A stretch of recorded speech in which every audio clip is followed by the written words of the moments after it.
Hello and welcome to another edition of ATS Fully Engaged Battlefield Walkarounds. Today we're going to look at Blood and Iron Upgrade Edition. What we are upgrading, I am not quite sure, but we have more content, so that is excellent. We have a Pacific module, a not complete module, and that is by design. That's why it's an upgrade, presumably. You're supposed to have other stuff you're upgrading. This particular module looks at the Battle of Item Pocket in Okinawa in 1945. So this is at the very end of the war. Okinawa was the last island on the island hopping chain. They're going to use the airfields there to jump off to attack Japan from by land and air. That didn't happen, but that's for another day. The item pocket specifically, I could not tell you. That was the Battlefield Walkaround says it's supposed to have a historical document included, but that did not come with mine. But on the parts manifest, it did not say that was supposed to be there, so maybe it wasn't. At any rate, you can find that online because that's online somewhere. There's a link in the Battlefield Walkaround. So the action we have going on here component-wise is we have 8 scenarios on 4 cards, which are back here. We have aforementioned Battlefield Walkaround, which is just a nice little page. We have try not to move the map around too much so it doesn't de-align. 1 sheet of AFV cards. So we've got some nice little crappy Japanese tanks, a couple other things, flame tank, fun things like that. And then the map, which is the most important part. Oh, it's going to be tough. Yeah, I already unadjusted my map, but that's okay. We will carry on and make do. We'll try and get this stuff out of the way. The map is going to be, so even though this is a very old module, and I feel like I have an old version, I have a nice new map. So it's 4 map panels. It comes out to 22 by something, 22 by 20, I think. And it's the glossy cardstock. Yes, you will have to line up map panels. Most of the scenarios don't use the whole map, though, so some of the time that won't be so bad. Kimas. We have, okay, so those are the components. Obviously, there are no counters. And yeah, that's why it's an upgrade edition, because you're supposed to be upgrading some other module, possibly Iwo Jima in this case. But yeah, you need the Pacific stuff. In this case, you need, so Japanese, I'm just going to go run down real quick. And this might be boring. If you just know, you can skip ahead to whatever point in the video if this isn't interesting for you. But I have it written down, and I think it's good to know because a lot of times, like, oh yeah, I've got enough, and like, no, I don't have enough, and no one else on the internet is going to tell you, but I am here to tell you. So, Japanese, you need 8 of the 5.59s and 10 of the 4.49s, and of course, you need leaders, support weapons, crews, all that good stuff. I'm not going to list out any of those unless you need like 12 crews for some reason, which you do not in this scenario. And the Americans, you need 8 of the 7.67s. 9 of the 6.57s and 6 of the 6.56s. You don't get any of those 9.69 guys. They're really awesome guys, which is sad.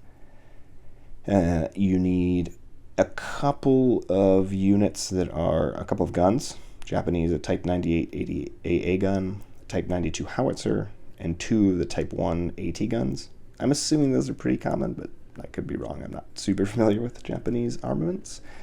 Americans, you need 2 M1 AT guns, 2 M3 A1 AT guns, one of the M7 HMC Priest, so that's the mobile howitzer self-propelled gun, 2 POAs is what it says on the AFV card in the scenarios.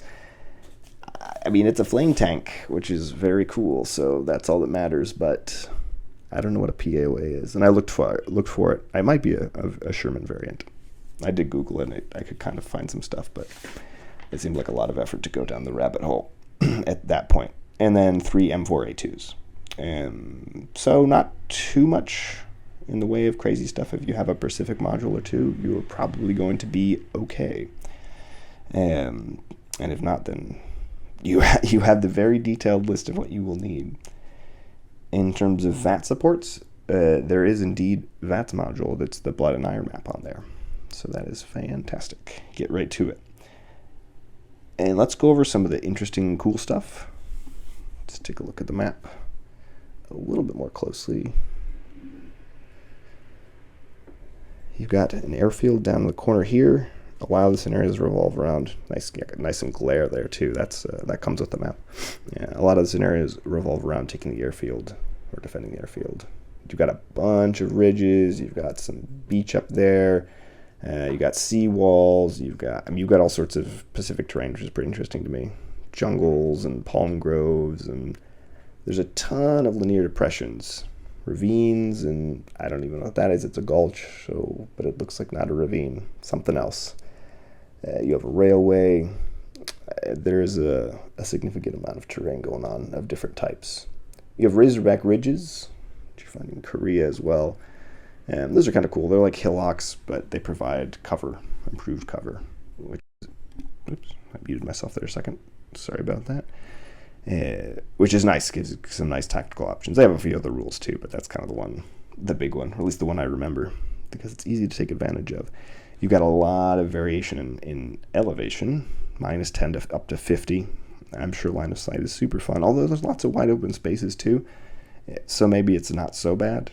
Oh, there's rice paddies too. Those are up at the top. But yeah, there's a lot of texture to the terrain, so it looks very cool.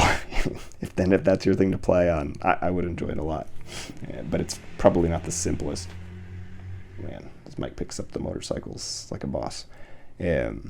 Yeah, if you like, to play Tobruk in the desert and never have to check line of sight, then this might not be for you.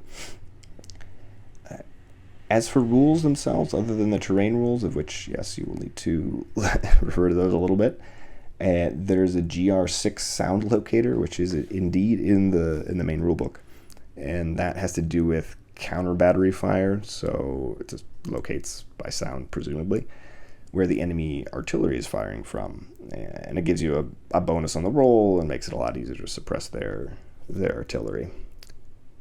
So that comes up in a scenario or two. So let's just talk real quick about the scenarios. And there's kind of run the gamut from small to medium to large.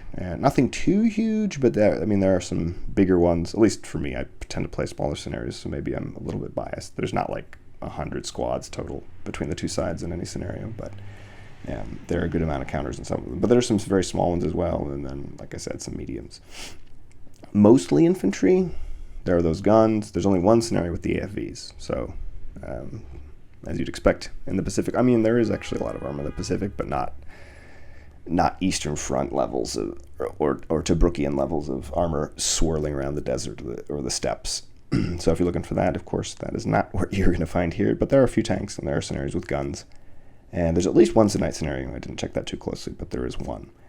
It's mostly the Americans attacking, Japanese defending the airfield, the ridge, and then the Japanese trying to take out as many U.S. units as they can. And there are a couple scenarios where the Japanese are attacking. And those are some of the smaller scenarios. And I think that's about it. Yeah, if you have any questions, please let us know in the comments and all the other usual channels where you can find us. Please enjoy.